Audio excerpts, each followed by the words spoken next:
चलिए time and work के next concept के बारे में बात करते हैं, concept of man and day. Man and day के कंसेप्ट का यूज करके हम क्वेश्चन कैसे सॉल्व करेंगे और किस तरह क्वेश्चन हमारे कॉम्पिटिटिव एग्जामिनेशन में आता है उसके बारे में इस ट्यूटोरियल में डिस्कस करेंगे। तो चलिए बात करते हैं टाइम एंड वर्क में क्या कंसेप्ट होता है।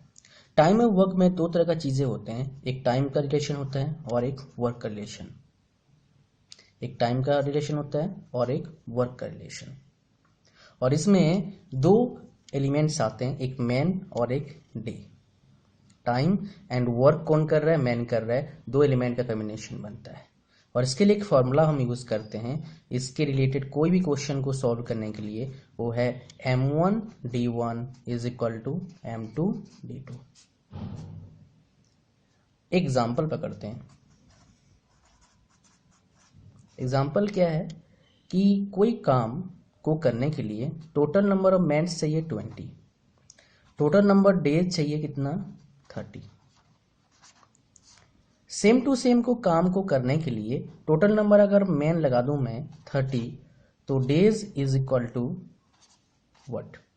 तो इसमें हम यूज करेंगे, तो सी बात है कितना आ जाएगा हमारे पास आंसर? 20 डेज का रिक्वायरमेंट है। तो इस तरह कंसेप्ट हम यूज करके कोई भी क्वेश्चन को हम सॉल्व कर सकते हैं।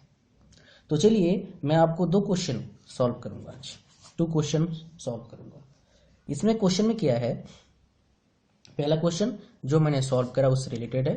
Late 100 workers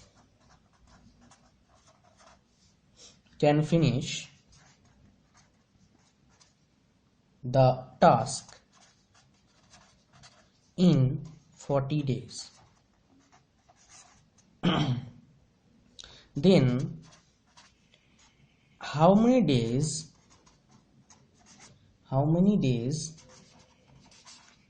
are required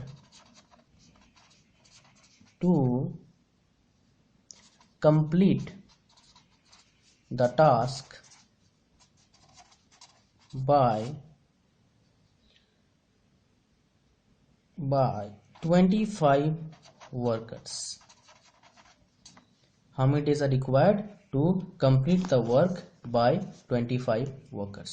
So here we have 100 workers, that means m is equal to 100, m1 is equal to 100, can finish the task in 40 days, that means d1 is equal to 40. How many days required? d2 is equal to what? हमें निकालना है। Now required to complete the task by 25 workers, that means m2 is equal to 25.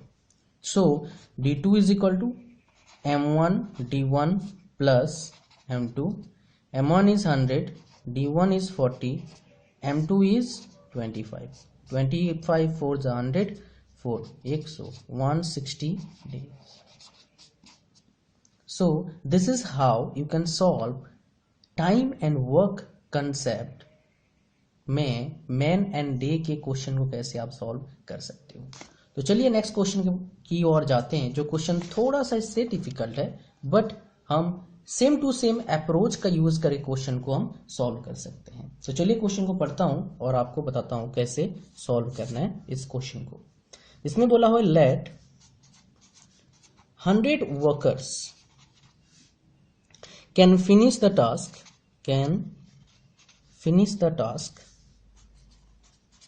can finish the task in 50 days.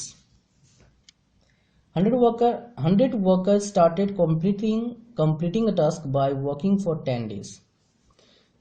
100 workers started completing the task by working in 10 days. To finish the task as soon as possible, 100 more workers are employed. Now calculate the number of days required to complete the task. To finish the task as soon as another 100 workers added to the system to complete the task. Now days required, how many days required, कितने days चाहिए। तो हम क्या करेंगे, total part कितना है काम का, 5000 पार्ट्स, और 10 डेज काम कर रहे हैं 100 वर्कर्स, तो कितना 1000 पार्ट खत्म कर दिए, तो कितना बच गया हमारे पास, 4000 पार्ट्स काम का बच गया। अनदर 100 में ऐड कर रहा हूं, 100 प्लस 100 तो 200, तो 4000 by 200 that means 10 to 20, that means 20 days extra लगेगा। तो टोटल डेज रिक्वायर्ड कितना है, टोटल डेज कितना टाइम लगा, 10 plus 20 is equal to 30 days. So यहाँ पर टोटल टाइम कितना लग रहा है, 10 days plus 20 is equal to 30 days, 30 दिन लग रहा है। Total days required is equal 10 plus 20 is equal to 30 days. So this is how you can solve time and work related questions whenever you are getting, and I'm pretty sure you can easily understand this question. Now let's to understand a little bit more about this concept.